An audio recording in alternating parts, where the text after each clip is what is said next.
ఈరోజు Hyderabad TNGOs association అభినందన సభ జరిగింది. మరి ఇలా మమ్మల్ని పిలిచి అలా సన్మానించిన సందర్భంగా వారికి కృతజ్ఞతలు తెలియజేస్తూ, మరి ముజీబ్ గారు మొట్టమొదటిగా ప్రధాన కార్యదర్శి అయిన సందర్భంలో ఇలా అభినందన సభ జరిగిన సందర్భం. మరి ఎన్ని అభినందన సభలైనా ఉద్యోగుల మనసులో చాలా సమస్యలు ఇలా పరిష్కార మార్గంగా ఉన్నాయి.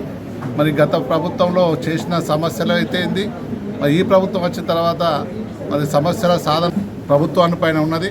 మరి ప్రభుత్వ ఉద్యోగులుగా కష్టపడి పనిచేస్తాం.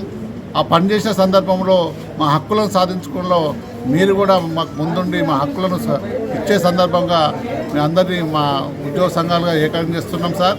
మరి ఏదైనా ఈరోజు నూతనంగా ఎన్నికైన మా రాష్ట్ర అధ్యక్షులు పెద్దలు జగదీశన్న గారికి, రాష్ట్ర ప్రధాన కార్యదర్శి హైదరాబాద్ జిల్లా ఇంతకుముందు నేను అధ్యక్షుడిగా వ్యవహరించిన, నేను ప్రధాన కార్యదర్శిగా మరి అన్నగారు ఆశీస్సులతో అయినందుకు ఈరోజు మా జిల్లా విక్రమ్ గారు, వారి కార్యవర్గం, మా జిల్లా ఉద్యోగులందరూ కలిసి సన్మాన సభ పెట్టడం జరిగింది. ఈ సభకు పెద్దలు గౌరవనీయులు కోదండరామ్ గారు, ఏలూరు శ్రీనివాసరావు గారు, మిగతా మిత్రులందరూ కూడా రావడం జరిగింది. మీ ద్వారా రాష్ట్ర ప్రభుత్వానికి, గౌరవ ముఖ్యమంత్రి గారికి విజ్ఞప్తి చేస్తూ ఉన్నాం. మీరు మేనిఫెస్టోలో పెట్టిన అన్ని అంశాలపైన మరి నిరంతరంగా సమావేశాలు జరుపుతూ ఉన్నారు. దాంట్లో భాగంగానే రాష్ట్ర ప్రభుత్వ ఉద్యోగుల కాంట్రిబ్యూటరీ పెన్షన్ స్కీమ్ కావచ్చు, మాకు రావాల్సిన డిఏ కావచ్చు, పీఆర్సీ కావచ్చు, అన్ని విషయాలకు ఆ బాధ్యతలు సక్రమంగా వహిస్తాం. 317 జీవోలో ఉన్న సమస్యలు కావచ్చు, బదిలీలు కావచ్చు, ఇవన్నిటినీ కూడా మరి బిల్లు పాస్ కావచ్చు, మెడికల్ హెల్త్ కార్డు కావచ్చు, మా రాష్ట్ర అధ్యక్షుని మరి జేఏసీ చైర్మన్ జగదీశన్న గారిని పిలిపించుకొని, ఏలూరు శ్రీనివాస్ గారిని పిలిపించుకొని ఈ సమస్యలు పరిష్కారం చేయవలసిందిగా కోరుకుంటూ, లేని పక్షంలో మరి రాష్ట్ర అధ్యక్షుడు